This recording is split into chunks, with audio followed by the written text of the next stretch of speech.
वादळ. आज मंजिरीच्या मनाची घालमेल चालली होती. सकाळी ती नेहमीप्रमाणे लवकर उठली. सडा रांगोळी, पारोची कामं झाली, आंघोळ झाली, देवाची पूजा, मुलांचे डबे करून ठेवले. ती 9 वाजता शाळेला जाणार होती.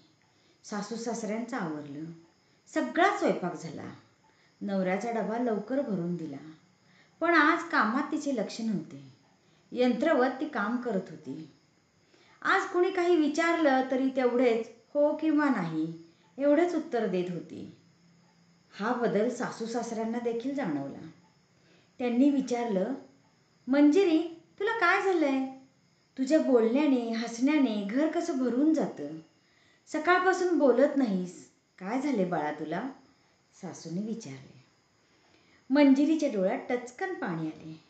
परंतु त्यांना त्रास नको म्हणून ती म्हणाली, काही नाही हो, असंच. आज जरा तब्येत बरी नाही म्हणून बोलावंसं वाटत नाही. असं आहे होय, मग असू दे. आवर आणि दवाखान्यात जाऊन ये आणि जरा विश्रांती घे, सासूबाई म्हणाल्या. संध्याकाळी दवाखान्यात जाईन, मंजिरी म्हणाली. सासूबाई एवढे बोलून आपल्या आपल्या कामाला लागल्या. त्या जपाला बसल्या. त्या जेवणाच्या आधी 1 तासभर जप करायच्या. मंजिरी घरातलं सगळं करत होती. सर्व घराची जबाबदारी मंजिरीवर दिलेली होती. ती गृहकृत्य दक्ष होती. त्यामुळे हल्ली त्यांचं वाचन, टीव्ही पाहणे, संध्याकाळी भजनाला जाणे अशा कार्यक्रमात सासूबाईंनी स्वतःला गुंतवून घेतलं होतं. दुपारी जेवणाची वेळ झाली. सासू सासऱ्यांना जेवताना गरम भात लागतो म्हणून तिनं कुकर लावला होता. त्याचे झाकण पडले. तिनं जेवायला वाढून ठेवलं आणि आई बाबा जेवायला या अशी हाक मारली. आलोच 5 मिनिटात असं दोघांनी पण सांगितलं. ते दोघं जेवायला आले. त्यांना जेवायला वाढले, परंतु मनात असून देखील तोंडातून शब्दच बाहेर पडत नव्हता बोलण्यासाठी. सासूबाईंच्या ते लक्षात आलं. सकाळी आपल्याला काही झालं नाही असं जरी म्हणाली, असं भासवत असली तरी आज नक्कीच काहीतरी बिनसलं आहे. पण काय झालं आहे ते सांगत नाही. सासूबाई नाराज झाल्या.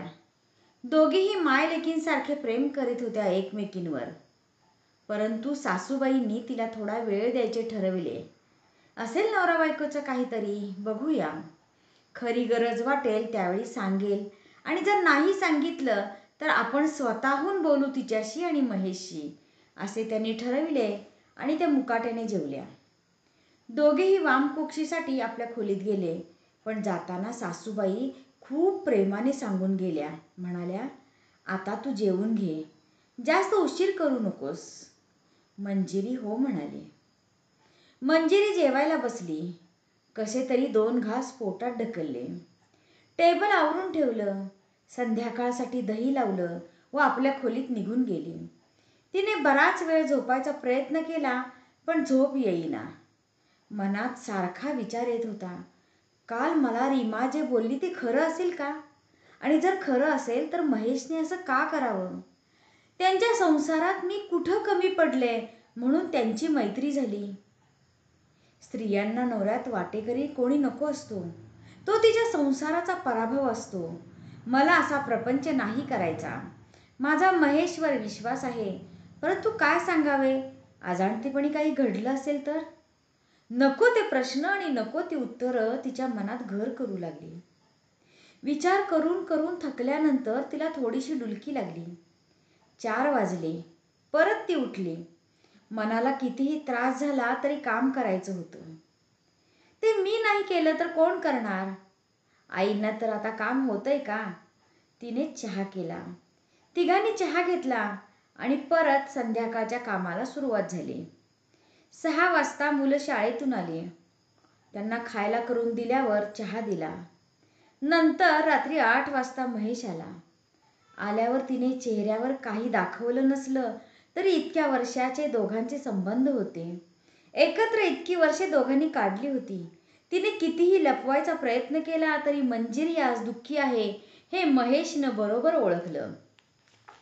पण घरात मुलं होती, आई बाबा होते. त्यांच्या देखत हा विषय काढायला नको म्हणून महेश देखील काही बोलला नाही. झोपायच्या वेळेस बघू असा त्याने विचार केला आणि टीव्ही ऑन केला आणि तो बातम्या बघू लागला. महेश कामावरून आल्यानंतर तो नेहमी बातम्या बघत असे. तो दिवसभर कामावर असताना त्याला टीव्ही बघायला मिळत नाही आणि पुरुषांना बातम्यात जास्त रस असतो, म्हणून महेश घरी आल्यावर सर्वजण बातम्याच बघत होते. त्यावेळची सिरियल दुसऱ्या दिवशी बघत होते. 9 वाजले. सर्वांची जेवणं झाली. 10:30 वाजले. मुले देखील झोपली होती. आई बाबा झोपले होते. मंजिरी सर्व आवरून बेडरूममध्ये आली आणि महेशने तिला विचारलं, काय झाले तुला? तुझा असा चेहरा का उतरला आहे? मंजिरीच्या प्रथम मनात आले, काही नाही म्हणावे. परंतु महेश म्हणाला, काहीतरी लपवतेस. 20 वर्षे झाली आपण एकमेकांबरोबर राहतोय. तुला नेमके काय झाले हे मला कळत नाही. काही सांगितलं नाहीस तर मला कसं कळणार? महेश म्हणाला, जोपर्यंत बोलत नाहीस तोपर्यंत झोपायचं नाही. महेश प्रेमाने बोलतोय हे मंजिरीनं ओळखलं होतं. परंतु मी त्याला कसं विचारू हा प्रश्न मंजिरीच्या मनात आला. मी त्याला प्रश्न विचारला आणि त्याला ते आवडलं नाही तर गैरसमज आणखीनच वाढेल. बोलू का नको हा प्रश्न मनात असतानाच सकाळपासून दाबून ठेवलेला प्रश्न बाहेर पडला. तुम्ही मला सगळं खरं खरं सांगणार आहात का? तर मी विचारते. अगं बोल तरी, महेश म्हणाला. माझ्या व्यतिरिक्त तुमच्या आयुष्यात दुसरी कुठली स्त्री आहे का? हा प्रश्न केला. त्या प्रश्नाने महेश जाम भडकला आणि संतापाने उठून उभा राहिला आणि तो जोरात ओरडला, तुला हे कोणी सांगितलं आणि हे कसलं खूळ डोक्यात भरून घेतलीस? माझं तसं काहीही नाही. ते डोक्यातून काढून टाक, नाहीतर आपल्या प्रपंचाची वाट लागेल. आणि झोप आता. एवढा मी तुझ्याशी चांगलं वागत असताना तुझ्या डोक्यात हे खूळ कुणी भरवले? मंजिरी काहीच बोलली नाही. दोघेही झोपण्याचा प्रयत्न करत होते, परंतु दोघांच्याही डोक्यात विचारांचं थैमान मांडलं होतं. सकाळी नेहमीप्रमाणे दोघे उठले आणि त्यांचा दिनक्रम सुरू झाला, परंतु एकमेकांशी न बोलताच. हे तणावाचं वातावरण आईबाबांना जाणवत होतं. इतक्यात आपण हस्तक्षेप करायचा नाही ठरविल्यामुळे ते दोघेही शांत राहिले. मुलांना देखील आज आईबाबांचं वागणं काहीतरी बदललेलं आहे हे जाणवत होतं. ती देखील भांबावल्यासारखी झाली होती. महेश ऑफिसला गेला, मुले शाळेला गेली. असेच काही दिवस गेले. मग मंजिरीच्या सासूबाईंनी मंजिरीला विचारलं, हे बघ मंजिरी, गेला महिनाभर तुमच्या दोघात काय चालले हे आम्हाला माहीत नाही, पण घरात मोठी माणसं आहेत, आम्हाला कळावं एवढा तरी हक्क आमचा आहे ना तुमच्यावर? आणि मग मंजिरी रडू लागली. तिचे रडून मन मोकळे झाल्यावर, शांत झाल्यावर सासूबाईंनी तिला जवळ घेतलं. काय झालं सांग तरी, एकटीच कुढत किती राहणार? मग तिने सांगितले की त्यांच्या आयुष्यात दुसरी कुठली तरी स्त्री आली आहे असं मला कळालं आणि हे कबूल होत नाहीत. सासूबाई म्हणाल्या, आम्ही आहोत ना, आमच्यावर विश्वास ठेव. आज महेश आला की आपण याचा सोक्षमोक्ष लावूया, म्हणजे खरं काय ते कळेल. आईबाबांच्यात थोडी चर्चा झाली. त्यांचा देखील या गोष्टीवर विश्वास बसत नव्हता. वडिलांनी त्या दोघींना पण वचन दिलं, मला 4 दिवसाची मुदत द्या, मी सर्व शोधून काढतो. बाबांनी त्यांच्या ओळखीच्या 2 जणांना माहिती काढायला सांगितली. त्यांनी महेशची सर्व माहिती जमा केली आणि त्यांनी ती माहिती महेशच्या वडिलांना सांगितली. ती स्त्री आहे ना, ती त्याच्याच ऑफिसमध्ये आहे. दोघे हसत खेळत असतात, कॉफी प्यायला, चहा प्यायला एकत्र बाहेर जात असतात. महेशच्या आई वडिलांना हे ऐकून धक्का बसला. आज महेश ऑफिसमधून आल्यानंतर सर्व सोक्षमोक्ष लावायचा असं बाबांनी ठरवलं. संध्याकाळी 8 वाजता कामावरून महेश घरी आला. बाबांनी दोन्ही नातवंडांना शेजारी पाठवलं. महेश आल्यावर घरातल्या वातावरणातला बदल त्याला जाणवला. चहा पिऊन झाल्यानंतर बाबांनी विषय काढला, महेश, मला तुझ्याशी थोडं बोलायचं आहे. महेश म्हणाला, बोला की बाबा. माझ्या असं कानावर आलंय की तुझी आणि तुझ्या ऑफिसमधल्या किरणची चांगली मैत्री जमली आहे.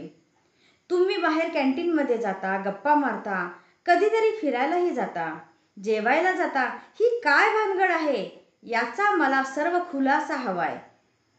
महेश एकदम तडकला. बाबा, तुम्ही पण मंजिरीसारखा विचार करताय? अहो, ती फक्त माझी मैत्रीण आहे.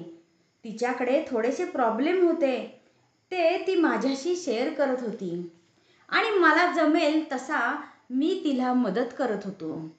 स्त्री आणि पुरुष यांच्यात निखळ मैत्री असू शकत नाही का? तसं जर माझं काही असतं तर माझं मंजिरीबरोबरचं वागणं बदललं असतं. तुम्ही स्वतः चौकशी करून पहा, खात्री करून घ्या. तावातावाने महेश उठला आणि बाहेर निघून गेला. रात्री उशिरा घरी आला, परंतु जेवला नाही. सर्वजण उपाशी झोपली. दुसऱ्या दिवशी सकाळी मंजिरीने नेहमीप्रमाणे काम उरकले. महेश डबा घेऊन ऑफिसला गेला. मुलं शाळेला गेली. 2 दिवसांनी महेश पुण्याला कामासाठी जाणार होता. हे त्याने घरी अगोदरच सांगितलं होतं. त्यामुळे आई, बाबा आणि मंजिरीने निर्णय घेतला की महेश ज्या दिवशी पुण्याला जाईल त्या दिवशी आपण त्याच्या ऑफिसमध्ये जायचं. ठरलेल्या दिवशी महेश पुण्याला कामानिमित्त गेला आणि बाबा आणि मंजिरी दोघेही महेशच्या ऑफिसमध्ये गेले. लंच टाईममध्ये येऊन शिपायाकडून किरणला बोलावून घेतले. तिघे कॅन्टीनमध्ये गेले. किरणला थोडाफार अंदाज आला होता. महेशच्या वागण्यातील बदलामुळे तिने काय झालं असणार याचा अंदाज बांधला होता. तिथे तिघे बसली. पण काय बोलावे, कुठून सुरुवात करावी हे बाबांना समजेना. शेवटी किरणनेच पुढाकार घेतला आणि ती बाबांना म्हणाली, बाबा, महेशच्या वागण्यावरून तुमच्या घरी काय चाललेलं असणार याची मला कल्पना आलेली आहे आणि तुम्ही समजता तसं आमच्या दोघांच्यात काहीही नाही. माणूस म्हणून महेश एक उत्तम मुलगा आहे. त्याने मला मानसिक आणि आर्थिक दोन्ही प्रॉब्लेममध्ये खूप मदत केली. बाबा, तुमचा मुलगा कुणाचाही मित्र म्हणून बनण्यास एक योग्य व्यक्ती आहे. वहिनी, तुम्ही खूप नशीबवान आहात म्हणून तुम्हाला महेशसारखा माणूस पती म्हणून मिळाला. आम्हा दोघात निखळ मैत्री आहे. तुम्ही निश्चिंत राहा. तुम्हाला ह्या मैत्रीमुळे जर खरोखरच त्रास होणार असेल तर मी माझी बदली करून घेईन. दुसऱ्या ब्रांचला जाईन मी.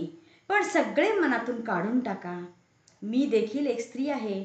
मी माझ्या संसारात तृप्त असताना दुसऱ्याचा संसार कसा काय उधळीन? माझ्यावर विश्वास ठेवा. ही माझी मनापासून कळकळीची विनंती आहे. हे ऐकून मंजिरी ओक्साबोक्शी रडू लागली. आत्तापर्यंत सहन केलेला त्रास, तणाव अश्रूंवाटे बाहेर पडू लागला.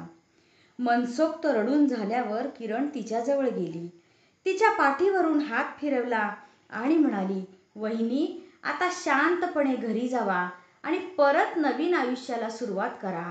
निरभ्र आकाशासारखं तुमचं मन देखील निरभ्र होऊ दे. बाबा आणि मंजिरी घरी आले. दोघांचंही मन हलकं हलकं झालं होतं.